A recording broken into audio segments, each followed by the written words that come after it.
Qu'est-ce qui s'est passé? Colomb, dans son principe que c'est la communauté qui doit être le creuset de la prise en charge du patient, avait proposé, ou plutôt imposé, qu'il y ait, lors de l'hospitalisation du patient, un membre de la famille qui l'accompagne. Pas qu'il l'accompagne pour l'amener et repartir à la maison, mais qui reste avec le patient dans la chambre d'hospitalisation durant toute la période d'hospitalisation. Ce que l'on l'avait institué. Ce n'est pas officiel, c'est vrai, mais jusqu'à présent, nous jugeons, nous, les héritiers de Colomb, que ça c'est très important et c'est nécessaire. Alors, il y a 3 raisons. Tant qu'il y a un membre de la famille avec le patient dans la chambre durant toute la période d'hospitalisation d'une semaine à 3 mois, ça dépend, le patient aura toujours l'impression de n'avoir pas quitté sa famille. Parce qu'il y a un des siens qui est avec lui. Ça, c'est important.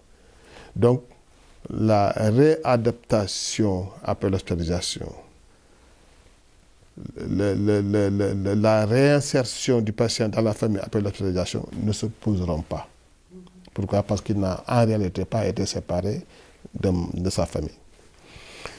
La deuxième raison pour laquelle c'est important cet accompagnement, c'est que le patient a besoin de soins. Le matin, il se lève, il a besoin de prendre son bain, il a besoin de prendre ses comprimés, il a besoin de faire son lit, il a besoin de laver ses vêtements, etc., etc. En Occident, la question ne se pose pas. Tout est fait par l'équipe infirmière.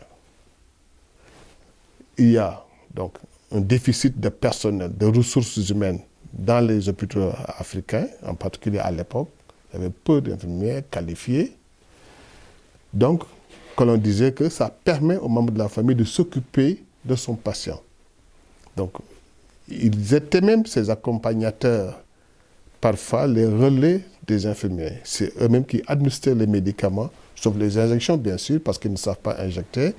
Mais s'il s'agit de gouttes ou bien de comprimés, c'est eux qui les donnaient, parce qu'ils ont été formés aussi par l'équipe infirmière. La troisième raison pour laquelle c'était important d'avoir un accompagnateur du patient à l'hôpital,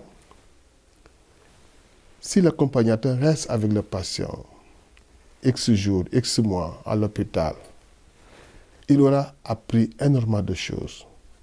Je vous ai parlé tantôt du PINC, des réunions institutionnelles, où parfois le patient, on lui demande d'expliquer sa maladie. Il raconte comment c'est survenu, il raconte comment il a fait une rechute, il raconte comment il prend ses médicaments.